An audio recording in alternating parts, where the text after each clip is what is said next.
One of the things I explore in my book is what happens when people from traditional cultures are exposed to other cultures. So I believe she may even have been the first Muslim girl to go to school in Sri Lanka. The husbands went abroad, but you stayed home. I've never ever been in this situation before. Because when you're and on the back of my head, said, "Oh my God, if my father sees this."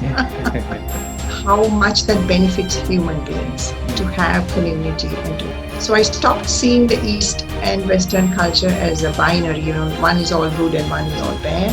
The way in which communities hold and support the individual, where we look after our older parents, or the respect for the older people, and the strengths of community and connection.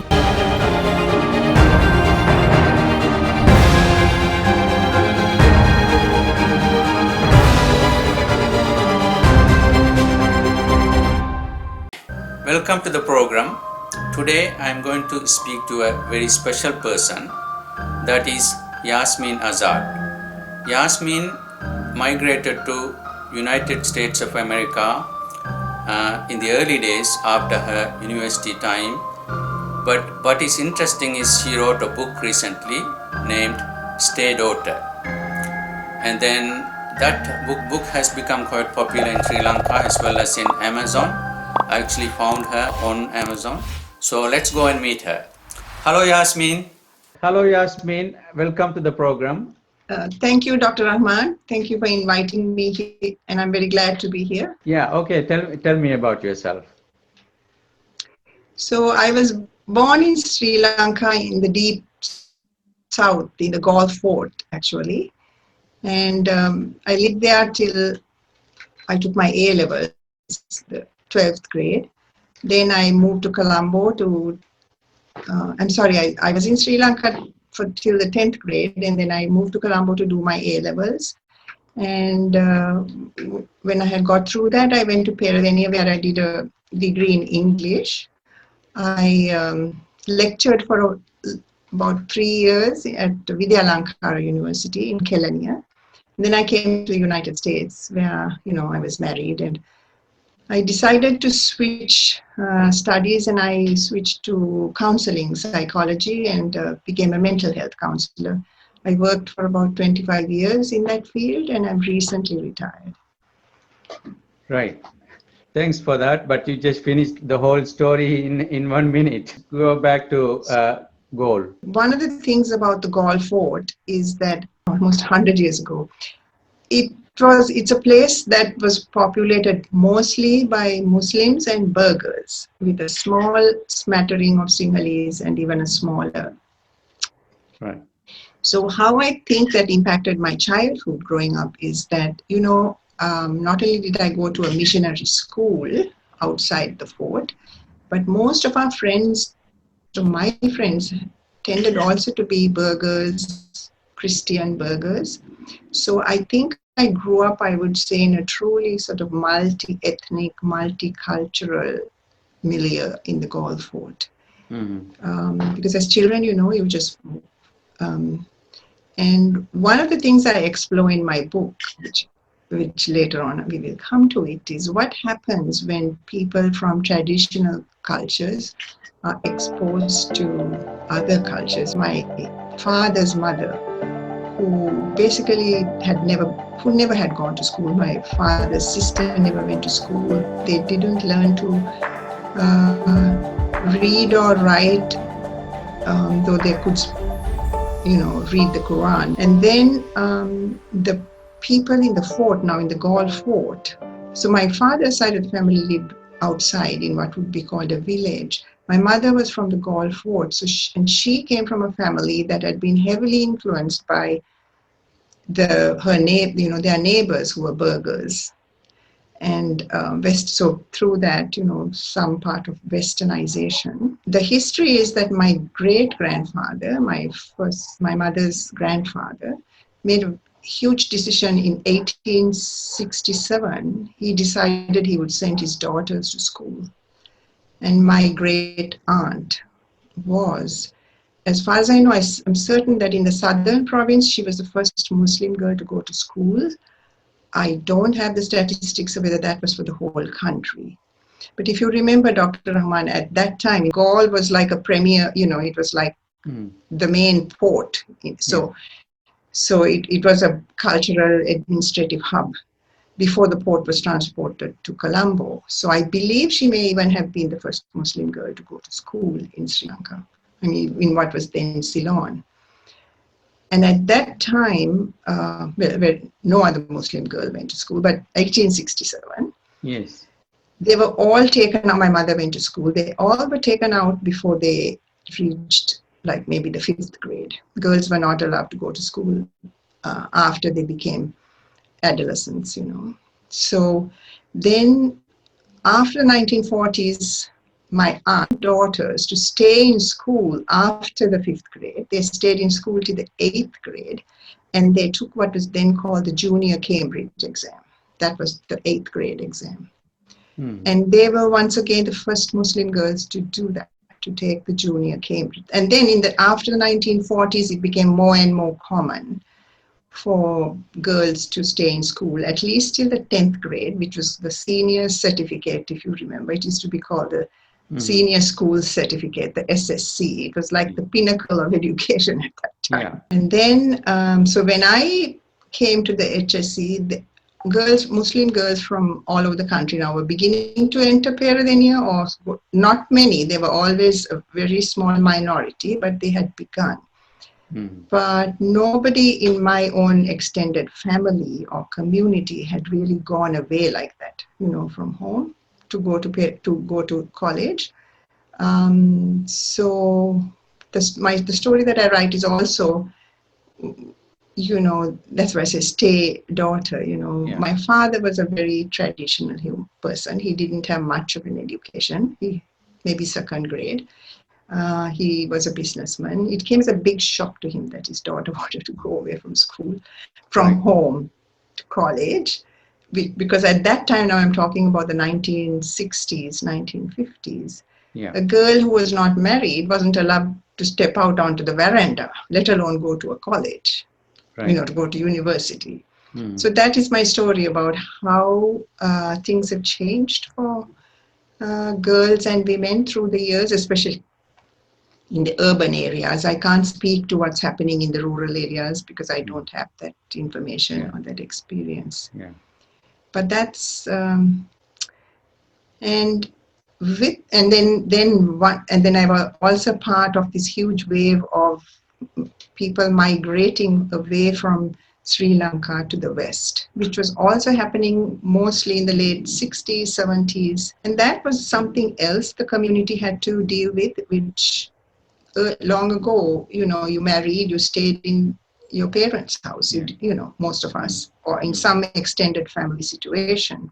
So now families were seeing their children, their daughters actually going abroad, which they never used to do. I remember when I was in the Galle Fort, there was a lady who was married. Her husband was in Singapore. There was another one of my aunts whose husband was in Saigon, because before the Vietnam War, there was, like jewelry shops in Saigon. And they were there for like maybe 10, 15 years. And nobody thought that the wives should go and join them. But that wasn't even an issue. That was okay. The husbands went abroad. But you stayed home. The women, didn't, and nobody thought it strange. Okay. So, I see that change too. Okay, let's talk a little bit more about your father. Despite him being traditional and like his daughter kind of breaking their norms and so on. But what was he like? What's his name? His name was Abdul Rahman. Yeah. His given name was Abdul Rahman. Yes. His father's name was Periya Thambi, so he called himself P.T. Abdul Rahman. Okay. And so what happened is that when he was about 18 months, I believe that's the right age, his father, who had gone to Mecca, my grandfather died. He was returning from a pilgrimage to Mecca on a ship, naturally, at that time. And he died in Bombay. And what happened is my grandmother very soon became almost destitute. because the money that was left behind by my grandfather, there were many children, his first wife's children. And so my father, when he was about 12, I think, in those days, they didn't have birth certificates. So nobody knows exactly how old anyone was. He had to go to work to support the family, his only sister and his mother. Mm-hmm. And he was apprenticed to a jeweler in the Galle Fort. Mm. So he didn't have more than he could read and write Tamil a little bit better. He kind of taught himself English. But then, like in our tradition, like the many Muslims in Sri Lanka, he became a gem trader. And also remember at that time, and even when my father was growing up, the Galle Fort and Galle was an administrative commercial hub because of the harbor. Right. Galle Harbor. And so there were lots of people, I guess they were tourists too, but even other ways, so there was a lot of trading going on. Yes. So then my father was successful being a trader in Galle, and all the commercial activity was gradually coming into Colombo, not Galle. Mm-hmm. So then he opened a shop in Colombo. He was in some ways very traditional because that's who he was. Yeah. But also he was open to new ideas in some ways. He was a little bit of a radical in some ways. Mm. For instance, with the religion, he didn't really think that people should be venerating holy men, like you get somebody from Saudi Arabia or India coming and everybody venerates him. And he said that he was a radical in that way. Okay. But, and I have 3 older brothers, and I'm the only daughter. So I'm the youngest in the family and the only daughter. So, and one of the things I think when you live in the West as you do and as I have, one of the things I wanted to do with writing the book is when you're over here, people over here look there, they only see one aspect of a culture. So they might see what they might think of as patriarchy and oppression. Mm. And what I want to show is, yes, there is that, but there is also love and community and connection, which makes it much more of a complex picture, right? So when you asked about my father, so fathers love their children, no matter what the ideology they hold, right? Most fathers, most parents. And in that space, when I asked my father to go to the university, in the end, when he saw how unhappy I would be if I didn't, he relented. He agreed. If your family didn't support you, basically, I don't know how I would have gone. It wasn't so. So as I said before, one of the purposes of writing the book was to show that yes, there are things that need to change, and yes, there is patriarchy, but there's also always human bonds, which sometimes are able to transcend those ideologies.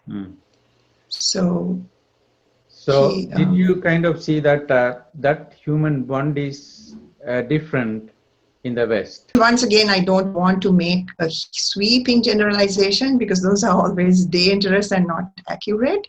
Yes.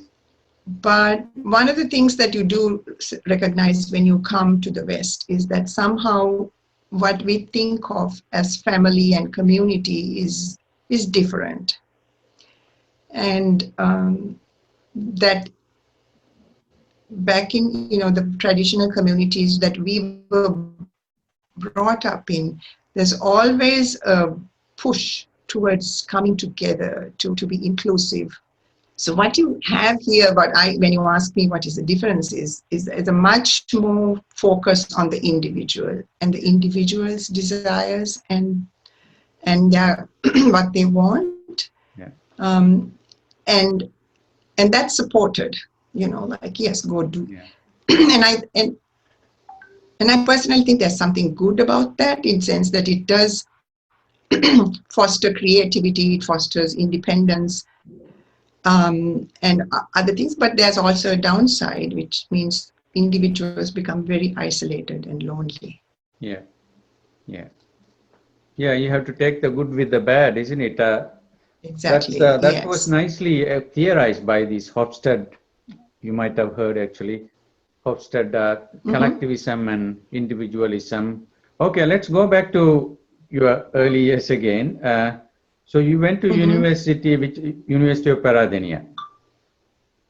Yes, it was the University of Ceylon then Yeah, at that yeah. time. So Peradeniya, which was yes. that period? 50s? I went to 69. Yeah. So what was campus life like those days, particularly being a Muslim lady? So the first thing for my campus, what was like, it was a lot of freedom. Because as an unmarried Muslim girl in our culture, I wasn't allowed to walk on the roads during the day. I could only walk at night. I could travel by a buggy cart or a car, but I wasn't walking. No young girl, Muslim girl walked on the roads during the day in Galle. I don't know about Colombo. And never without a chaperone. If you were a young girl unmarried, you never went anywhere without an older lady, married lady with you, or one of your brothers or your father. So when I came to Peradeniya, here was all this freedom. I was in a residence hall. I could just walk out. And most of all for me, I could walk to the library there. That was like heaven. There was no, I could actually walk to the library and borrow whatever book I wanted and read it. So for Muslim girls at that time, I think there was a huge difference between their homes and I think a residential campus like Peradeniya. Were there a lot of Muslim women or just very few? Or? No. No, when I was entered as a percentage of our population, we were underrepresented in the institutions of higher learning in Yes. Ceylon. Yes. So we were fewer than other girls. Oh, yes. Yeah, we were, at that time it was very marked. So, but I did English as my subject. So for me, it was a time of great exploration and freedom. We had a drama society. I directed some plays. We had music society where we went, to listen to good classical music and learn about that. And so for me, as a Muslim girl, it was a world that was really new and one that I could really learn a lot from. And I'm thinking that it was probably so for the other girls also, the Muslim girls there. Because once again, I'm making a generalization. If I think of that time, I would think the Muslims, even when they were educated, were probably the least westernized in the population. Would that be true? Like they were so, as a group, as a community. So, because we had fewer professionals enough, we were mostly traders, right? So the contact with Western culture was less for us than for the Sinhalese or the Tamils. For me personally, and it was just an opening exposure to kind of a life and culture that I had never experienced.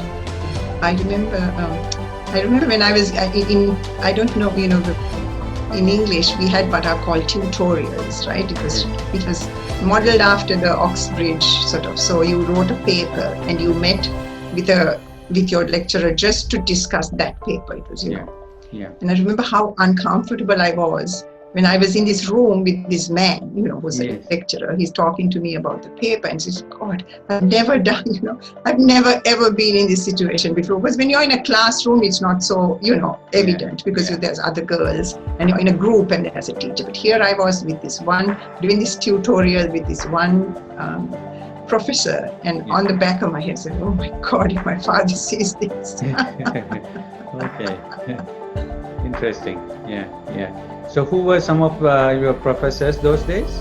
So the English, the head of the department was Professor Ashley Halpe, and he passed away a few years ago. There was Yasmin Azad she came to Australia for about a year and a half. She was one of my teachers. Then there was Thiru Kandaya and Dr. Kamal Prue, and then the Dr. D'Souza. So those were our teachers. And they were all very, very good teachers. And then there was also Gananath Obesekar's wife, Ranjini Obesekar. Yes, I actually read a lot of papers by Obesekar. I think he's still living, right? Yes. He's just, I don't know whether he just published a book, but he recently published a book on Sri Vikramarajasinghe. So the change in the culture, I think, impacts Muslims a lot more than even other cultures, because it's impacting the way the women are experiencing life in their homes, inside, in the inner rooms of their homes, in a way that no other community, makes it that norm. They go out when they go to university. But unfortunately, not. Still many of our women are not getting educated. The right. I don't know, Dr. Rahman, in the dialect you speak in Tamil, but in the Tamil that I used to speak, when a girl attained puberty, one way of saying it is ullukadutha. She has been brought inside. That's what life was like when you. Okay, tell me a bit more about the book. So one of the reasons that I wrote the book has something to do with the differences in Western culture and the traditional Muslim culture, and the strengths and weaknesses in both. Yes. So when I came to the United States, I switched from English to mental health. I got a master's in counseling. Yeah. And I worked with people who were mentally ill, and especially with women, is how many people in the West are isolated and living alone with no family or community support. Yes. And it's well known in the mental health field that the best thing for a person who's struggling with mental health issues is to have a supportive family and community. And the worst thing often for people suffering mental health issues is to be isolated, alone, separate. And so, I began to think of the community that I had come from and how very rarely people lived alone. I don't think I knew a single human being when I was growing up in my community who lived just by themselves, like a grandmother or grandfather or uncle or anyone. And most people have a very strong sense of belonging. And, when I was growing up, we didn't have orphanages because that was not thought necessary. If a child became an orphan, then an uncle or aunt or somebody would take them, right? They're not going to be, usually. I mean, after the war, that was a different situation. I know, there were children that really lost their community. But in our communities, and you had asked about my father. So when he made some money, it just happened. He didn't even think twice about the fact that he needed to help his sister. Yeah. That was just taken for granted. That he needs to help his nieces and nephews, his brothers. There's a lot of helping and sharing. Yeah. And so who is, and I can see how much that benefits human beings to have community and to have. So I stopped seeing the East and Western culture as a binary, one is all good and one is all bad. I sort of saw the complexity. There's both good and bad in both, like you said. Yes.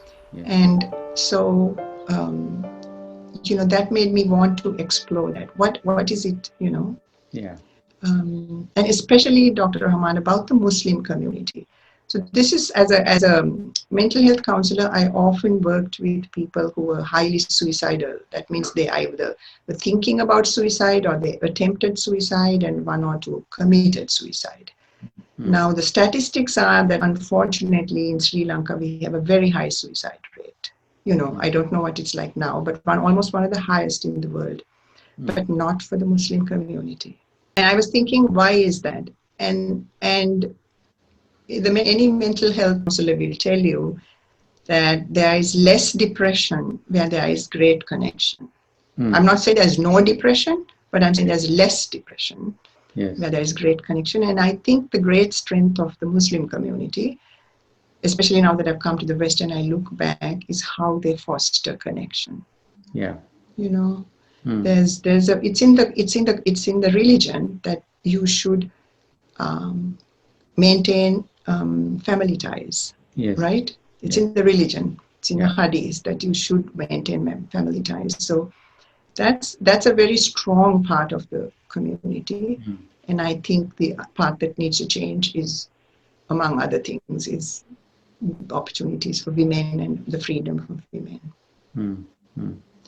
I'm going to give you a small example of this Westies thing. About 5 years ago, we went to Canada for my mother's cousin's daughter was getting married. Yeah. So when we were coming back, and that was the time, we had Muslim names, the customs officer in the United States, he asked, why did you go to Canada? So I said, oh, for a family wedding.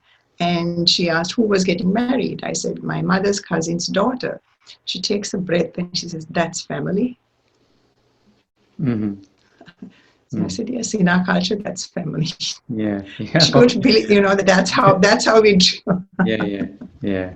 Okay. So that's what I mean by connection. Yes. Yes. Yes. It is. It is big. Yeah. Okay. Now you went to the US in which year? 1977. Okay. Right. So I've been there for over 40 years. Right. 40 years, isn't it? Yeah.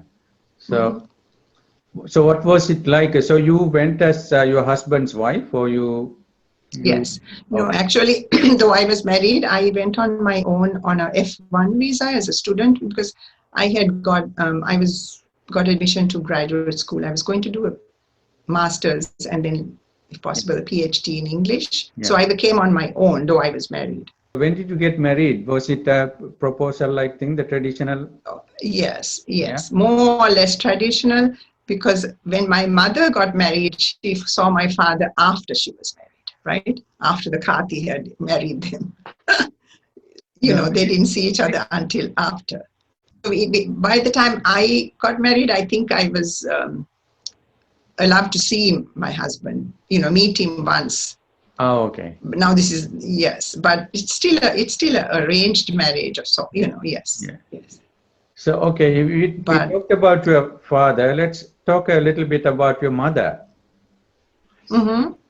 What was she like? She was, I think, was, so she's this daughter of the grandfather, I said, who had decided to send the girls to school. So she had a little bit more education for her generation than most Muslim women. I mean, there are other Muslim women in her generation who had an education, but she hadn't. But she too was taken out of school when she was third grade or something, third or fourth grade. Right. So I think I would say she was a bit of a misfit for the culture because she liked books more than, she liked the typical areas of entertainment available for Muslim women, which is cooking and having mauluds and having gatherings. She was more of a retiring kind of person. So Right. she was.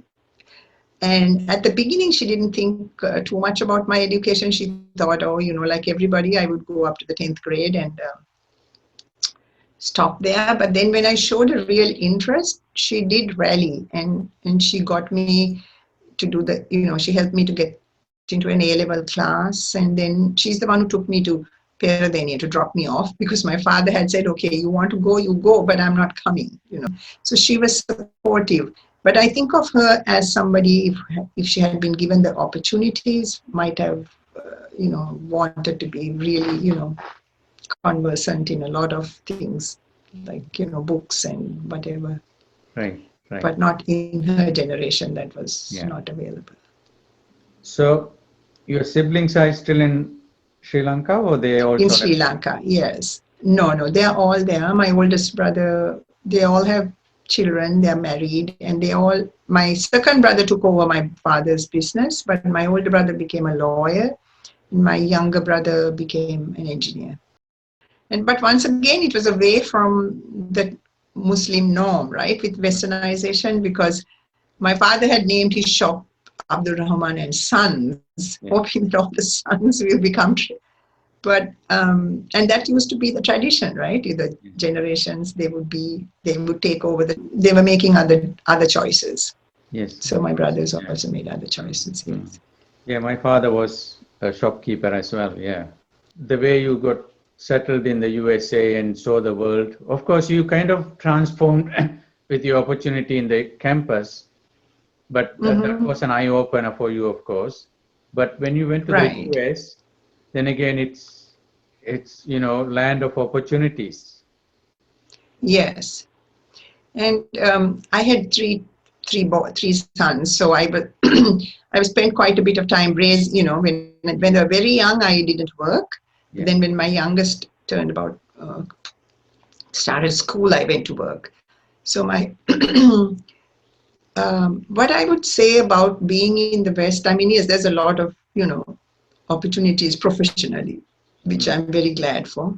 Yeah. Even my writing, I was able to take a lot of workshops and seminars in writing that helped me a lot. But I think that the greatest change for me in living in the West is I got exposed and I was able to see some things which I didn't in Sri Lanka.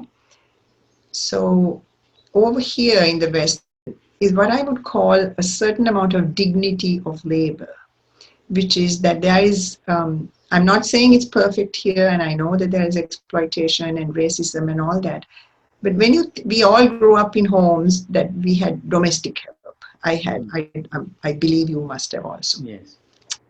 When I look back and see how we treated them, that's not a very good feeling at all.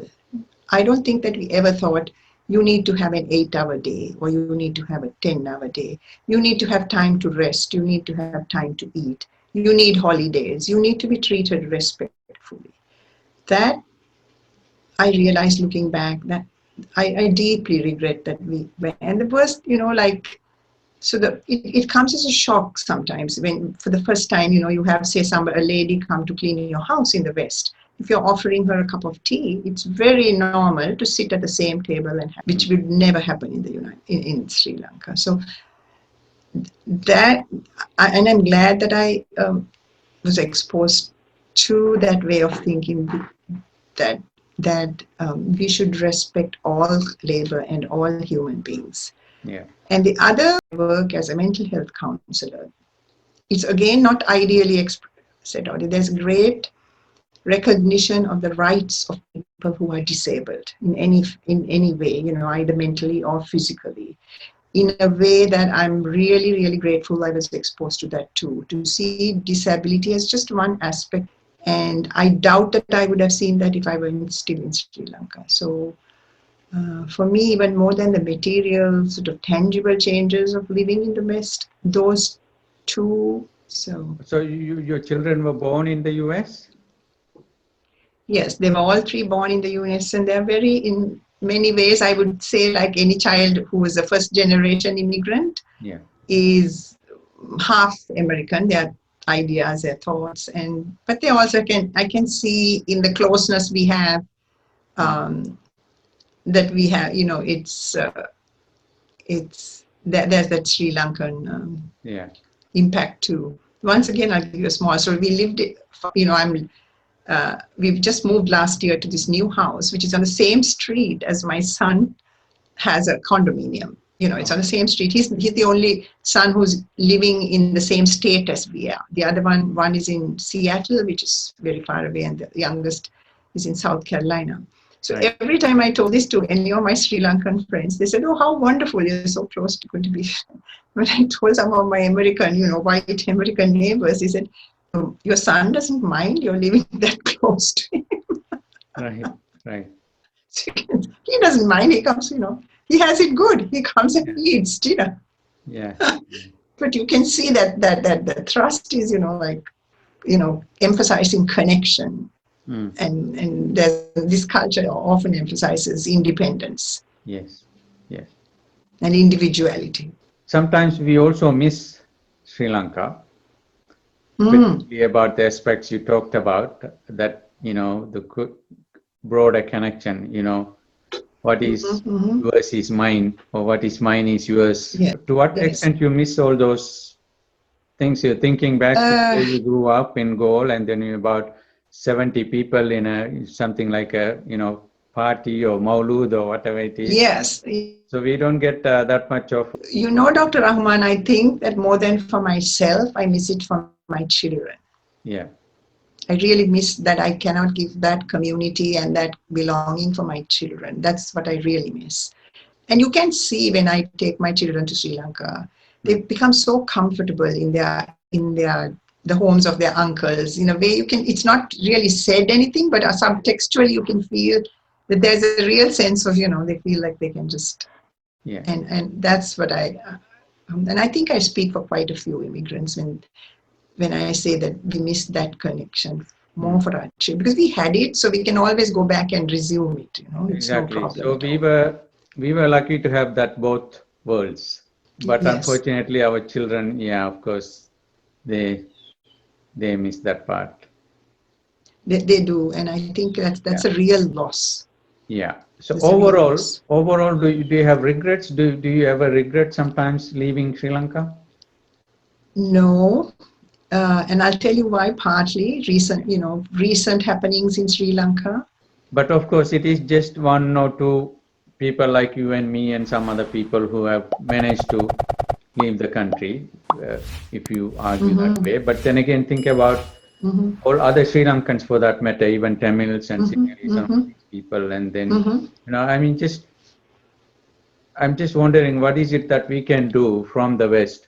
Of course, we have the good things there. Of course, that there are good things about these connections and then traditions.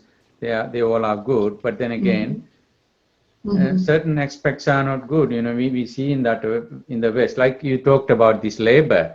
You see, we have this hierarchy in Sri Lanka. But here, sometimes someone comes to clean your house, but that person can be more wealthier than you. But they would come and clean your house to earn a few dollars. Right. I don't know. It's such a complex and a very difficult question as to what we can do to help. But one of the things that, just as you mentioned, I think one of the things that's holding back Eastern countries is this whole question of dignity of labor. For instance, I believe that in Sri Lanka there's a huge shortage of skilled labor. Yeah. Right. I mean, in terms of skilled, like me. But how many children from a middle-class family would even think of becoming a skilled laborer? Whereas over here, my plumber, the person who used to come to fix his daughter and my son were in the same school, in the same town. They were friends. And so there's a way in which middle-class children and parents think certain jobs that we should not even dream of doing, because, better to be unemployed than to become an electrician. Because electrician here is a very respected, high-earning profession. Exactly. So we don't have that aspect in Sri Lanka. What you call is the trade. Yeah. So as soon as somebody doesn't have a job, in the kind of a lower end of the spectrum, they all want to become like these three-wheel drivers, or just manage to buy a three-wheel this thing. Then they unfortunately go in the wrong ways, as many of them. You are absolutely right. There is no system for proper trade training. Hopefully, the new government and the future people in charge should be thinking about that. But at the professional level, Sri Lanka is pretty good, I think. Like lawyers and doctors and all that are even highly sought after in the West as well. You talked about hierarchy, rightly so, and I think the more there's less of a hierarchy, the better, because then people have more economic opportunity. I recall the Princess Diana, who passed away. When she was getting engaged to Prince Charles, one of the people who talked about her was an American couple, and she had been the nanny for kids. Princess Diana had been the nanny, the babysitter for these American couples. Where in the East will the daughter of somebody like that go and become a nanny for someone? Never. Yeah. right? Yeah. It just wouldn't happen. So, and nobody thought twice about it. What advice would you give to the youth of Sri Lanka? Our cultures, our traditional cultures are changing. They're becoming more modern. There's quite a bit about modernity and westernization. That's good. Respecting people's basic human rights, the rule of law, the rights of an individual, And so my advice is that even as we absorb those good things, we don't lose sight of all of the good things in our own traditional cultures, which is the way in which communities hold and support the individual, where we look after our older parents, or the respect for the older people, and the strengths of community and connection. So I think we need a balance, and as you yourself mentioned some time ago, to take the good in both. Let's talk about this, the notion of making contributions. You see, now some people will say I'm making contributions to the whole humanity. Some people say I'm making contribution to Sri Lanka as a community. Some people will say I'm just making contribution to your own Muslim community. Then you will say, okay, I'm going to make contribution to the village I was born in. So what do you think about that? Of course, everything is contribution, but what level you should go? Well, I guess basically it will depend on your ability, right? And the resources you have. Yes. But that's, again, a certain downside of traditional communities. And certainly I used to see that in my own community. We tend to do a lot for our own families and extended families. Yeah. And we are not sometimes thinking of community as a whole or the country. Yeah. So I think that those who are able to, those who have the resources should do both. Should obviously, that's a very strong tradition in our communities, that we look after our own families and don't allow them to, become destitute. But also look at the larger picture. We should see how are we going to negotiate that. What should we do that allows that to be a good, like a functioning and a safe democracy. And since you asked that question, Dr. Rahman, so I think individually, at least for me, I feel that the trend of turning away from the rest of the country and becoming like your own kind of enclave, in terms of your culture, I think that's a dangerous thing, because every time you separate like that, I think that's when you allow or you contribute to that separation, which becomes then harmful, because then we become like the them, the other. That's very dangerous. And the more, that's what we had in school and in the Galle Fort, is we interacted with so many people from so many different backgrounds, and we saw that they were just human beings like us. So I feel that turning away, turning inwards is not a good thing for a community that's living amidst other communities. 1800s, when your grandmother went to school. 1867, yes, but the 19th century, So yes. was it Tamil medium? No, it was English medium, because the school that had been established was a Methodist missionaries. It was called the English Girls' School. So it was an English school that was mainly for the, for the children in the fort, I guess, and in Gaul, mostly burghers, and there was a big burgher population then. So no, it was an English school, and that again is a part of my story. So you're exposed to a culture that's very foreign, and how does that impact you? It's in the small things and the big things. So this grandaunt's daughter, Fatma, I write it in my book. She began to call her husband by his name, Zain. Okay. Nobody else was doing that. She began to call him by his name. So you see, it's the small changes and the big changes. You view that these changes are good? Some of them are, that's what I'm saying, kind of a balance. So even as we absorb what I call the more, freedom-giving aspects, progressive aspects of the modern culture. Yeah. Tell me one thing the current generation can learn from your time. If you want to master language skills, read. It's not, read. That's the only way that you can become you know, Yeah. either a good speaker or a good writer. But, you know, I find that in our community, the investment in what I would say is innovation and creativity and things like what you are doing and writing is not fostered as well as it should be. It's not. We read a lot when we were young. I'm sure you did too, right? That was entertainment for us. Yeah. And I think that gives you a command of the language that nothing else can do. Yes. But the current generation doesn't read much.